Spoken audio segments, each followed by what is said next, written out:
वालेकुम दोस्तों, उम्मीद है कि आप खैरियत से होंगे।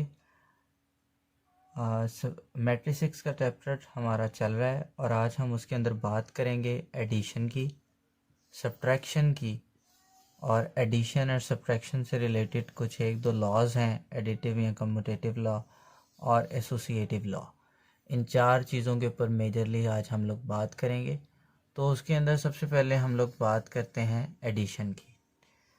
एडिशन बेसिकली बोलते हैं किसी भी दो चीज़ों के जमा करने को, ऐड करने को, और उसे डिनोट, जैसे वी ऑल नो दैट कि उसे प्लस के साइन से डिनोट करते हैं। अब मैट्रिसेस के अंदर एडिशन के अकॉर्डिंग अगर हम लोग काम करें तो कुछ बेसिक चीज़ें उसके अंदर आती हैं। उसके अंदर क्या है, सबसे पहले हम लोग देखते हैं कि एडिशन किन दो मैट्रिसेस की पॉसिबल है। क्या हर दो मैट्रिसेस आपस में ऐड हो सकते हैं?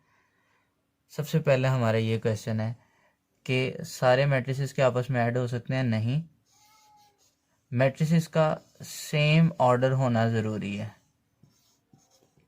सेम ऑर्डर, हम लोगों ने पहले ये बात पढ़ी है कि सेम ऑर्डर किसे कहते हैं। मतलब अगर एक मैट्रिसेस 2x2 का है, 2x2 मतलब 2 रोज़ और 2 ही कॉलम, पहले रोज़ के लिए लिखते हैं, और दूसरा मैट्रिक भी 2x2 का है तो फिर ये यहाँ पे कॉलम आएगा, फिर ये दोनों ऐड हो सकते हैं। और अगर मैट्रिसेस का ऑर्डर सेम नहीं है, लाइक ये 2x2 का है, ये 2x3 का है, अभी मैं मैट्रिसेस लिख के भी एग्जांपल के तौर पे आप लोगों को दिखाऊंगा, तो इट इज़ नॉट पॉसिबल कि हम इन दोनों को ऐड कर सकें। उसकी वजह भी मैं आप लोगों को अभी लिख के दिखाता हूँ, तो आप लोगों को उसकी वजह भी अच्छे से समझ आ जाएगी। तो चलें आज स्टार्ट करते हैं अपने सबसे पहले और सबसे इजी क्वेश्चन के साथ, वो है एडिशन। तो सबसे पहले हम लोग सेम ऑर्डर एक मैट्रिक्स लिखते हैं, 2 4 5 6। इनको बेसिकली हम लोगों ने ऐड करना है, 2 3 3 1। कोई भी दो मैट्रिसेस आप लोग ले लें, अभी मैं आप लोगों को इनको ऐड करके दिखाऊंगा तो आप लोगों को अंदाज़ा होगा। एडिशन में क्या किया जाता है कि सबसे पहले वाला जो एलिमेंट है वो सबसे पहले वाले एलिमेंट के साथ ऐड होगा, सेकंड वन के साथ, थर्ड वन के साथ, और फोर्थ वाले के साथ। अगला स्टेप इसके अंदर आता है, पहले वाले एलिमेंट को पहले वाले में ऐड करेंगे, 2 + 2। क्योंकि ये दोनों पहले पहले हैं इसलिए हमने सबसे पहले नंबर पे एडिशन में भी इसे लिख दिया। जो हमारे पास रिजल्टेंट मैट्रिक्स आएगा या रिजल्ट आएगा, 4 + 3, उसके बाद आएगा 5 + 3, और लास्ट पर आएगा 6 + 1। ये हमारे पास एक मैट्रिक्स आ गया। अब मैं इसका रिज़ल्ट आप लोगों को लिख के दिखाऊंगा, 4 7 8 और 7। दिस इज़ अ वे कि हम लोग एक एडिशन को इस तरीके से सक्सेसिवली मुकम्मल करते हैं। अभी हम लोगों ने बात की कि सेम ऑर्डर मैट्रिसेस का होना क्यों ज़रूरी है, ताकि हम लोग एडिशन को परफॉर्म कर सकें। तो उसके लिए मैं अभी आप लोगों को एक एग्जांपल देता हूँ, जो कि एक रॉन्ग एग्जांपल होगी, ताकि आप लोगों को अंदाज़ा हो जाए कि एडिशन का होना क्यों ज़रूरी है। मैं स्टेप को ज़रा इरेज कर रहा हूँ और मैं एक नया, इसी को मैं ज़रा मॉडिफाई कर देता हूँ, इसी मैट्रिक्स को, 3 1 4 2। अब अगर हम लोग इस मैट्रिक्स को देखें तो इस मैट्रिक्स के अंदर हमारे पास 2 रोज हैं और 3 कॉलम्स हैं। तो ये मैट्रिक्स हमारे पास मिला 2x3 का मैट्रिक्स। इसके अंदर हमारे पास 2 रोज हैं और 2 ही कॉलम है। ये हमारे पास बना 2x2 का मैट्रिक्स। अब हम लोग अगर इसे ऐड करना चाहें तो हमारे पास पहले एलिमेंट के अगेंस्ट एलिमेंट मौजूद है दूसरे मैट्रिक्स में, वेरी गुड। सेकंड एलिमेंट्स के अगेंस्ट भी एलिमेंट मौजूद है, लेकिन इस थर्ड एलिमेंट के अगेंस्ट इस मैट्रिक्स में कोई चीज़ मौजूद नहीं है। और सेम इसी तरीके से सेकंड रो को देखें तो फर्स्ट एलिमेंट के अगेंस्ट फर्स्ट एलिमेंट मौजूद है, सेकंड एलिमेंट के अगेंस्ट सेकंड एलिमेंट है, लेकिन लास्ट एलिमेंट के अगेंस्ट कोई भी चीज़ यहाँ पर मौजूद नहीं है। इसलिए इन दोनों को ऐड करना पॉसिबल नहीं है। इसके अलावा आप कोई भी एग्जाम्पल लिख लें। मैं इस एग्जाम्पल को थोड़ा और एक्सपेंड करता हूँ ताकि आप लोगों के कॉन्सेप्ट्स थोड़े और अच्छे और क्लियर हो जाएं। मैं थोड़ा इसको एक्सपेंड कर देता हूँ और इसको थोड़ा छोटा कर देते हैं। दोबारा पुराने वाले मैट्रिक्स पे चले जाते हैं। अब ये देखें, अब यहाँ पे भी सेम ऑर्डर नहीं है। ये है हमारे पास एक रो 1 है, ये रो 2 है, ये रो 3 है।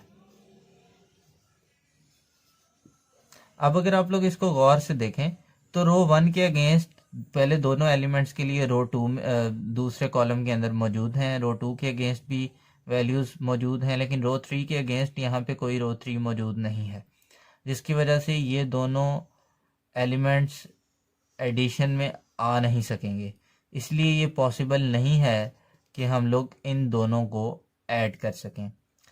तो this is a very common and very easy thing कि आप लोगों को अंडरस्टैंड करनी पड़ेगी कि सेम ऑर्डर मैट्रिक्स का होना बहुत ज़रूरी है। अगली बात करते हैं हम लोग अब सब्ट्रैक्शन की। अब सब्ट्रैक्शन के ऊपर अगर हम लोग बात करें तो सब्ट्रैक्शन बिल्कुल सेम है, डिट्टो कॉपी पेस्ट। सब्ट्रैक्शन की बात करते हैं। अब सब्ट्रैक्शन जो है वो बहुत इजी है, सेम उसी तरीके से ही है, कोई फ़र्क नहीं है सब्ट्रैक्शन और एडिशन के अंदर, सिवाय कि आप लोगों को साइंस की अंडरस्टैंडिंग होनी चाहिए कि साइंस को यूज़ कैसे किया जाता है। साइंस से मुराद है प्लस और माइनस, इन दोनों साइंस की अंडरस्टैंडिंग होना बहुत ज़रूरी है। अब मैं अगर आपको सब्ट्रैक्शन के बारे में बताऊं तो सब्ट्रैक्शन बहुत इजी प्रोसेस है। इसके लिए भी सेम ऑर्डर मैट्रिक्स होना ज़रूरी है। मैट्रिक्स का सेम ऑर्डर होना ज़रूरी है। मैं आपको एक एग्जांपल लिख के देता हूँ। 1 3 2 4 सब्ट्रैक्टेड बाय 3 1 3 2। अब एज वी नो कि इन सब के साथ अगर कोई साइन मौजूद नहीं है तो हम सबको पता है कि यहाँ पे प्लस का साइन मौजूद होता है। जब किसी भी साइन के साथ कोई साइन मौजूद नहीं होता किसी भी नंबर के साथ, तो उसके साथ हम सबको पता है कि प्लस का साइन होता है। अब अगर इसके दूसरे स्टेप के अंदर हम लोग जाते हैं तो दूसरे स्टेप में देखेंगे कि हम लोग सब्ट्रैक्शन परफॉर्म करते हैं। +1 सब्ट्रैक्ट होगा, माइनस होएगा मतलब +3 में से। दूसरे को देखें +2, हम लोग सब्ट्रैक्ट करेंगे +3 में से। फिर हम लोग देखें +1 को सब्ट्रैक्ट करेंगे हम लोग +3 में से, सॉरी +3 को हम लोग +1 में से सब्ट्रैक्ट करेंगे, और +4 को हम लोग +4 में से हम लोग +2 सब्ट्रैक्ट करेंगे। अब इस प्रोसेस को हम लोग अगर देखें गौर से तो हमारे सामने अभी एक मैट्रिक्स परफॉर्म होना चाहिए। पहले मैं आपको साइंस के बारे में कुछ आगाही दे देता हूँ तो आप लोगों को अच्छी अंडरस्टैंडिंग क्रिएट हो जाएगी। अब ये +1 है, अब ये माइनस सेकंड वाले के साथ मल्टीप्लाई हो रहा है, मतलब इसका साइन चेंज करेगा। माइनस किसी भी साइन के साथ मल्टीप्लाई का मतलब है ये ब्रैकेट लगी हुई है, तो अब जब आप लोग इसको करेंगे तो ये +1 और -3 बन जाएगा। ये +3 और -1 बन जाएगा, क्योंकि प्लस माइनस माइनस होता है, ठीक है। प्लस और माइनस जब मल्टीप्लाई होते हैं, यहाँ पे मैंने लिखा है कि अगर प्लस को मल्टीप्लाई किया जाए, किसी भी प्लस वाली वैल्यू को माइनस वाली वैल्यू के साथ मल्टीप्लाई करेंगे तो आंसर माइनस वाली वैल्यू में ही आएगा। हम सबको इस चीज़ का पता है, ये कॉमन नॉलेज है, बेसिक नॉलेज है। तो साइंस के ऊपर जब हम लोग ट्रिग्नोमेट्री वाले चैप्टर में जंप करेंगे या हम लोग पॉलिनोमियल्स के अकॉर्डिंग बात करेंगे तो तब ज़्यादा डिटेल से जानेंगे। अब यहाँ पे देखें +2 माइनस मल्टीप्लाई बाय प्लस, तो ये -3 हो जाएगा, ठीक है। तो +2 -3 और +4 माइनस, अब +4 और -2, ये हमारे पास एक रिज़ल्ट बच रहा है, ठीक है। अब इसको हम लोग इन दी फॉर्म ऑफ मैट्रिक्स लिख सकते हैं। हमारे पास नीचे जगह थोड़ी कम है तो मैं इसको ऊपर ले आता हूँ। तो यहाँ पे लिख लेता हूँ, ठीक है। ये हमारे पास रिज़ल्ट निकलेगा इसका कि अब जब हम लोग लिखेंगे तो -3 में से +1 जा रहा है, तो यहाँ पे बचेंगे -2, ठीक है।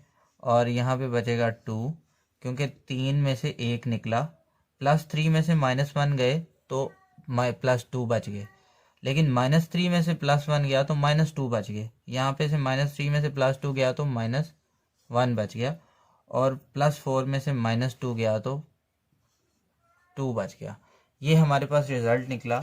इसके लिए आप लोगों को एक बेसिक और कॉमन अंडरस्टैंडिंग होनी चाहिए कि आप साइंस का यूज़ कैसे करते हैं। प्लस माइनस के अंदर क्या सिचुएशन होती है, मैं आपको थोड़ा सा लिख के दिखा देता हूँ, ताकि आप लोगों को कुछ बेसिक अंडरस्टैंडिंग, अगर साइंस के अगेंस्ट आप लोग कहीं पे भी कंफ्यूज हैं तो आप लोगों को होना चाहिए। अगर कोई प्लस का साइन वाली वैल्यू या प्लस का साइन किसी माइनस के साइन वाली वैल्यू या माइनस के साइन के साथ मल्टीप्लाई होगा तो आंसर माइनस आएगा। अब ये ब्रैकेट लगी है, इसलिए यहाँ पे मल्टीप्लिकेशन का साइन लगाना ज़रूरी नहीं है, ठीक है। ब्रैकेट्स बजाते खुद इसका मतलब होता है कि ये मल्टीप्लाई हो रहे हैं।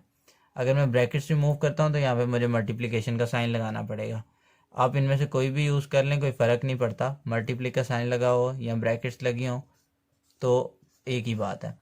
अगर माइनस का साइन या माइनस के साइन वाली वैल्यू, मतलब माइनस के साइन वाली वैल्यू का मतलब है -5, ये वैल्यू है ना साइन के साथ, या प्लस का साइन या प्लस के साइन वाली वैल्यू मतलब कोई +3 या प्लस खाली, अगर दो ऐसी वैल्यूज़ आपस में मल्टीप्लाई हो रही हैं या ऐसे साइंस आपस में मल्टीप्लाई आ रहे हैं, आंसर तब भी माइनस आएगा। और अगर दो सेम साइन लाइक माइनस की वैल्यू या माइनस और दूसरी भी माइनस की वैल्यू या माइनस का साइन मल्टीप्लाई होंगे तो प्लस आएगा, और सेम इसी तरीके से प्लस का साइन या प्लस के साइन वाली वैल्यू दो आपस में मल्टीप्लाई होंगी तो तब भी प्लस आएगा। आपको आसानी से याद रखने के लिए सेम वैल्यूज़ वाले साइन या सेम साइंस वाली वैल्यूज़ अगर आपस में मल्टीप्लाई होंगी तो इजीली आंसर है, आपने याद रखना है, वो प्लस ही मिलेगा, ठीक है। और अगर दो ऑपोजिट साइंस होंगे तो उनका आंसर आपको माइनस ही मिलेगा। तो ये एक आसान सी इंटरप्रिटेशन है याद रखने के लिए। और दूसरी चीज़, जो दूसरा मेजर कॉन्सेप्ट इसके अंदर आता है, सब्ट्रैक्शन में ख़ास तौर पे ये चीज़ हमें इनकाउंटर होती है, वो ये है कि अगर दो वैल्यूज़ ऐड हो रही हैं, एक प्लस की है और एक माइनस की है, ठीक है, तो इसका आंसर कौन से प्लस में आएगा या माइनस में आएगा, और क्या होगा तो माइनस, क्योंकि एक माइनस की वैल्यू है एक प्लस की वैल्यू है, ठीक है। तो लेकिन आंसर प्लस में आना चाहिए या माइनस में आना चाहिए, ये हम लोगों को फंबल हो जाते हैं, हम यहाँ पे आके हमें समझ नहीं आ रही होती क्या करना है। तो इसका आंसर प्लस में आएगा, क्योंकि आपने देखना होता है कि बड़े वाली वैल्यू के साथ कौन सा साइन है। तो यहाँ पे हमारे पास 4 के साथ जो है वो प्लस का साइन है, इसलिए आंसर तो हमारा प्लस में ही आएगा। ये पहले आप लिख लें आंसर के लिए। और अब हम लोग इसको, क्योंकि ये एक प्लस का एक माइनस का है और होंगे तो ये माइनस ही, तो 4 में से 2 निकलेंगे तो 2 बचेंगे। 4 - 2 = 2, और साइन हमारा कौन सा लगेगा, प्लस का। तो आप पहले इस तरीके से कर सकते हैं कि साइन लगा सकते हैं। इसके पीछे लॉजिक क्या है, अभी मैं आप लोगों को वो लॉजिक भी समझाता हूँ। आप लोगों ने एक कॉन्सेप्ट पढ़ा होगा नंबर लाइन का, कि नंबर लाइन एक चीज़ होती है, उसके अंदर सेंटर में ज़ीरो वैल्यूज़ होती हैं, लेफ़्ट साइड पे नेगेटिव होती हैं, राइट साइड पे पॉजिटिव वैल्यूज़ होती हैं। मैं यहाँ पे पॉजिटिव वैल्यूज़ लिख रहा हूँ, 1 2 3 4। यहाँ पे मैं नेगेटिव वैल्यू लिख रहा हूँ, -1 -2 -3 -4। ये एक छोटा सा कॉन्सेप्ट है, मैं इसी क्वेश्चन को आपको नंबर लाइन के थ्रू सॉल्व करके देता हूँ, ताकि आप लोगों को पता लगे कि अगर हम लोगों ने, ताकि आप लोगों को इसकी अंडरस्टैंडिंग हो जाए कि साइन कौन सा लगेगा ना। इसके लिए मैं आप लोगों को ये क्वेश्चन प्रूव करके दे रहा हूँ। अगर हम लोगों ने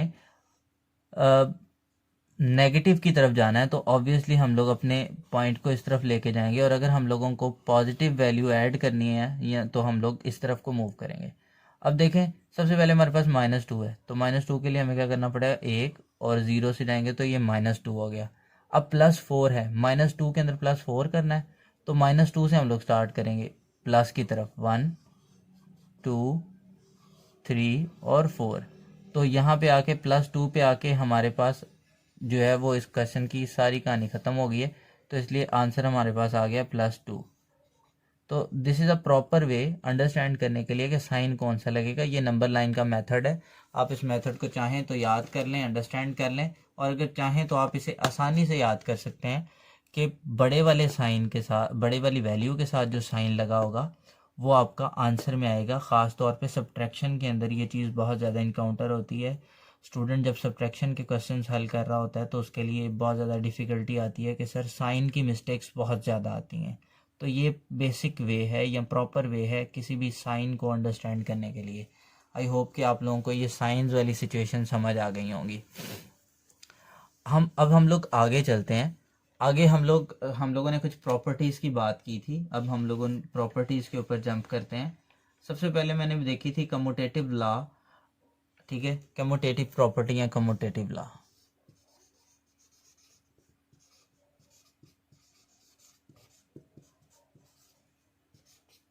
किसी जगह पे इसे प्रॉपर्टी लिखा होता है, किसी जगह पे इसे लॉ लिखा होता है। तो कम्यूटेटिव लॉ बेसिकली हमें कहता है कि अगर हम लोग ए कोई मैट्रिक्स है उसमें प्लस या माइनस करेंगे बी को, तो वो इक्वल होगा बी प्लस या माइनस ए। अगर हम लोग सिर्फ प्लस की बात करें तो हम लोग इसको बोलेंगे ये कम्यूटेटिव लॉ फॉर एडिशन है।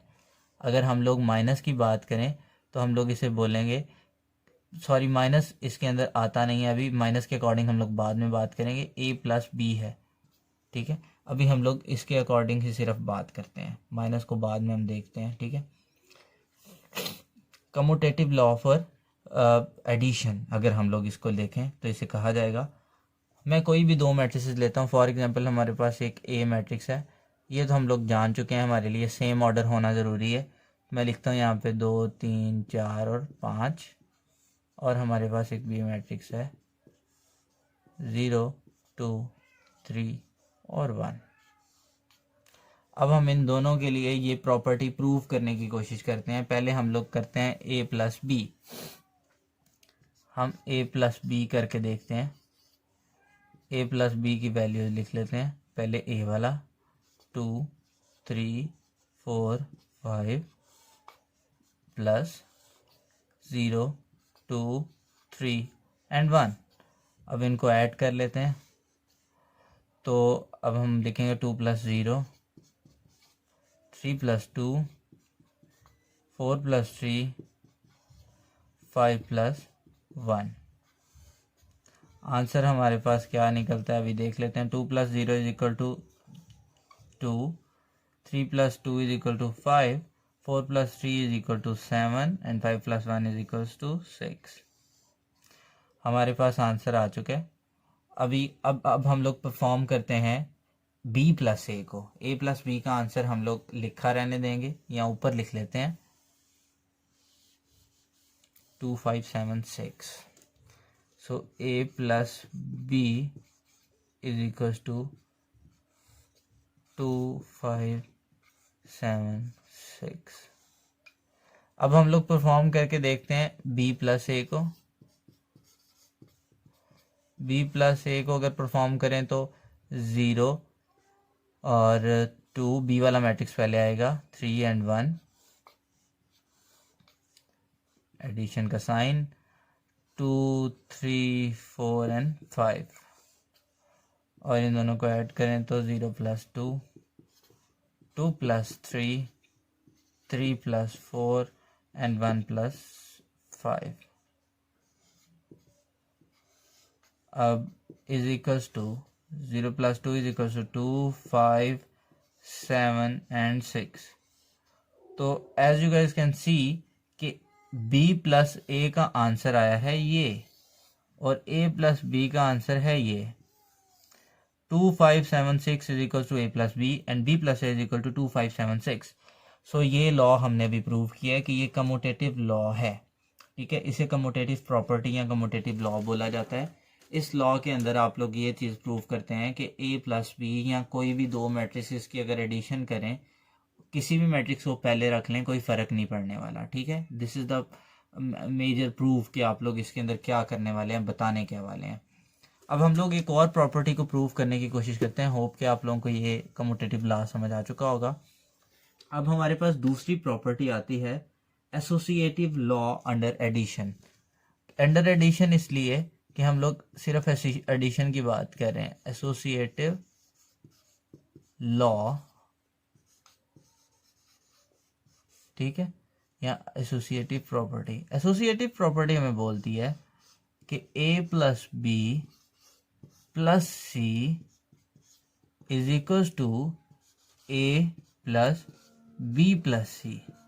आपने देखा, मैंने अभी से प्रनाउंस किया, A plus B plus C and A plus B plus C. मतलब हम लोगों ने जैसे कि पढ़ा हुआ है कि पहले ब्रैकेट को रिजॉल्व करते हैं, तो यहाँ पे ब्रैकेट ए प्लस बी के ऊपर है, यहाँ पे बी प्लस सी के ऊपर है। तो यहाँ पे हम लोग इसको प्रूव करके दिखाते हैं। मैं कोई से भी मैट्रिसेस ले लेता हूँ। हमारे पास अभी एक ए मैट्रिक्स है 2 1 3 2। अब हमारे पास एक बी मैट्रिक्स है 0 1 1 0। अब हमारे पास एक सी मैट्रिक्स है 3 3 7 2। अब हम इसे प्रूव करके देखते हैं। फर्स्ट ऑफ साइड हम लेफ्ट हैंड साइड ले लेते हैं। सो लेफ्ट हैंड साइड पे अगर हम लोग बात करें, पहले हम लोग क्या प्रूव करने वाले हैं, ए प्लस बी को। तो पहले हम ए प्लस बी का आंसर निकाल लेते हैं, फिर उसको आंसर को सी में ऐड कर देंगे। एक ये मेथड है और दूसरा मेथड भी मैं आप लोगों को बता देता हूँ अभी। पहले हम लोग सबसे पहले क्या करते हैं, ब्रैकेट को रिजॉल्व करते हैं। मैं मैट्रिसेस की वैल्यूज़ नहीं लिख रहा, बल्कि मैं ए प्लस बी को डायरेक्टली यहीं से लिख लूँगा। 2 + 0 1 + 1 1 + 3 0 + 2। तो इसको ऐड करके हम लोग वैल्यू निकालते हैं 2 4 2 2। ये होगी ए प्लस बी की वैल्यूज़। तो ए प्लस बी की वैल्यूज़ के अंदर अगर हम लोग अब ऐड करेंगे वैल्यू ऑफ सी, ठीक है। तो अभी मैं आप लोगों को करके दिखाता हूँ। अब हम लोग यहाँ पे लिखेंगे इस होल की वैल्यू ए प्लस बी की वैल्यू हम लोगों ने फाइंड कर ली। अब उसमें हम प्लस सी की वैल्यू लिखेंगे। ए प्लस बी की वैल्यू हम लोगों ने क्या निकाली थी, 2, मतलब 2 2 4 और 2। और उसके अंदर हम लोग सी की वैल्यू लिखेंगे 3 3 7 2 3 3 7 2। इन दोनों को हम लोग ऐड करते हैं। 2 + 3 4 + 7, it's quite boring I think। 2 + 3 2 + 2। तो अब हम इनको ऐड करके देखते हैं। क्वेश्चन काफ़ी लंबे हैं, इसलिए आई थिंक आप लोग भी बोर हो रहे होंगे। 2 + 3 = 5 5 4 और 7 11 और 4। तो ये हमारे पास हमारा रिजल्टेंट वेक्टर निकला है। मतलब लास्ट प्रोडक्ट हमारे पास लिखनी है 5 5 11 एंड 4। इसको हम लोग यहाँ पे लिख लेते हैं ऊपर, इसके इसी साइड के ऊपर हम लोग लिख लेते हैं कि हमारा क्या आंसर निकला है, 5 5 11 और 4। अब हम लोग परफॉर्म करेंगे राइट हैंड साइड को, ताकि ये प्रूव किया जा सके कि क्या A plus B plus C and A plus B plus C equal हैं या नहीं है। अगर तो ये प्रूव नहीं होता तो ये एसोसिएटिव लॉ या प्रॉपर्टी एग्जिस्ट ही नहीं करेगी, सही नहीं होगी। और अगर हमने प्रूव कर लिया तो ये बिल्कुल ठीक बात है। अब हम लोग ट्राई करते हैं, ठीक है। अब मैं आपको कहता हूँ, पहले हम लोग ब्रैकेट रिजॉल्व करते हैं। मैंने अभी आप लोगों को बताया कि ए बी प्लस सी करेंगे हम लोग। अब पहले राइट हैंड साइड की बात कर रहा हूँ मैं। अब इसमें हम सबसे पहले बी प्लस सी परफॉर्म करते हैं। बी की वैल्यूज़ क्या हैं, 0 + 3 7 + 1 1 + 3 और 0 + 2 3 8 4 2। अब हमारे पास b + c निकल आई। इसमें हम लोगों ने अब ए को ऐड करना है तो तब हमारी ये साइड परफॉर्म हो जाएगी। अब ए को ऐड करके देखते हैं इसके अंदर। इसको ज़रा मैं वैल्यूज़ को ऊपर ही लिख लेता हूँ। 3 आ गया, ये 8 आ गया, ये 2 आ गया और ये 4 आ गया। ये मैं मैट्रिक्स नीचे से इरेज करता हूँ और यहाँ पे मैं ए की वैल्यू पुट करता हूँ।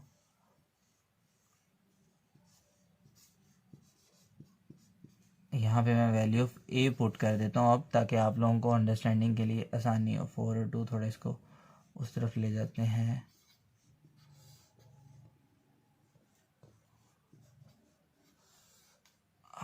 4 और 2। अब ए की वैल्यूज़ डालेंगे हम लोग। वैसे तो ए पहले आना चाहिए तो हम लोग ए ही पहले लिखते हैं, बी मैट्रिक्स को बाद में लिख लेते हैं, बी प्लस सी को, और ए की वैल्यूज़ यहाँ पे लिखते हैं। ए में क्या है, 2 1 3 और 2, और बी की वैल्यूज़ मैंने लिखी हुई हैं। अब इन दोनों को ऐड करके देखते हैं। 2 + 3 = 5, 3 + 8 = 11, 1 + 4 = again 5, 2 + 2 = 4। तो ये हमारे पास मैट्रिक्स निकल आया। ऊपर वाले को रीड करते हैं। 5 5 11 4, 5 5 11 4। सो हैंस प्रूव्ड दैट, जो कि एक कॉमन सेंटेंस है जो आप लोग अक्सर आपके टीचर्स भी बोलते होंगे कि जी लिखा करें हैंस प्रूव्ड दैट। तो हमने ये प्रूव कर दिया है कि एसोसिएटिव लॉ जो है उसमें a + b + c and a + b + c is equals to, ये दोनों साइड्स इक्वल्स होती हैं, left hand side and right hand side. ये प्रॉपर्टी अभी हम लोगों ने प्रूव की है। होप सो आप लोग मेरी वीडियो को एंजॉय करेंगे और आप लोगों को काफ़ी अच्छी समझ आई होगी। किसी भी किस्म का क्वेश्चन या किसी भी किस्म की आप लोगों को प्रॉब्लम हो तो आप लोग कमेंट सेक्शन में पूछ सकते हैं। खुदा हाफिज़ नासिर, अल्लाह हाफिज़।